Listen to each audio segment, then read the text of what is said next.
And when it comes to the flu vaccine, I mean, the vaccination rates seem to be very low post-COVID. Just here in Western Australia, the latest stats show that between 5 and 12-year-olds, it's at about 8%. For under 5-year-olds, I think it's sitting at about 14%.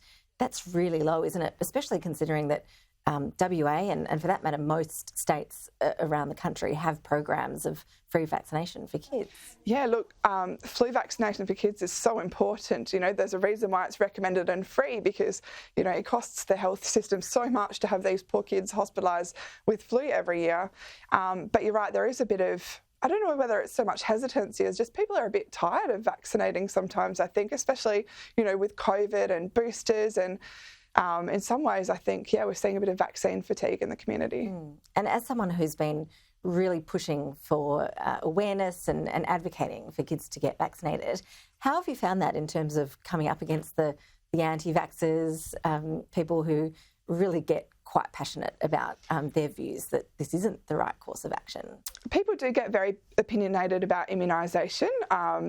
You know, people are entitled to their own opinions, but not necessarily entitled to their own facts. And the facts are that, you know, immunisation saves so many lives. So, yeah, definitely come across, you know, some vitriol and some anger. But at the end of the day, my goal is to keep little babies like, you know, my son Riley, like my daughter Lucy. I want to keep kids out of hospital. So, you know, to me, it's certainly something worth advocating for. And out of the tragedy of Riley's death, there were huge changes in terms of the way that the whooping cough vaccine was promoted and the program in terms of the rollout among pregnant women. What sort of changes have we seen since 2015 to where we're at now in terms of the whooping cough situation? Well, when I was pregnant with Riley, we didn't have access to whooping cough vaccines during pregnancy. And it was after Riley's death that the government launched these free programs for pregnant mums across the country.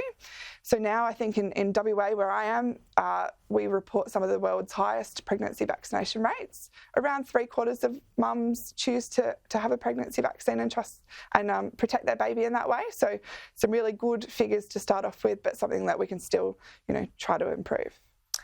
Okay, well, thank you for your advocacy. I know that when that happened back in 2015, I was getting every member of my family vaccinated as a result, and I think that you've really got that message out there. So well done on your advocacy. Thank you for joining us today. And yeah, RSV, I can't seem to get that out today, but a real problem that we're seeing a lot of kids in hospital. So I appreciate you coming in and talking to us about it today. Thank you. Cool. Thank you so much.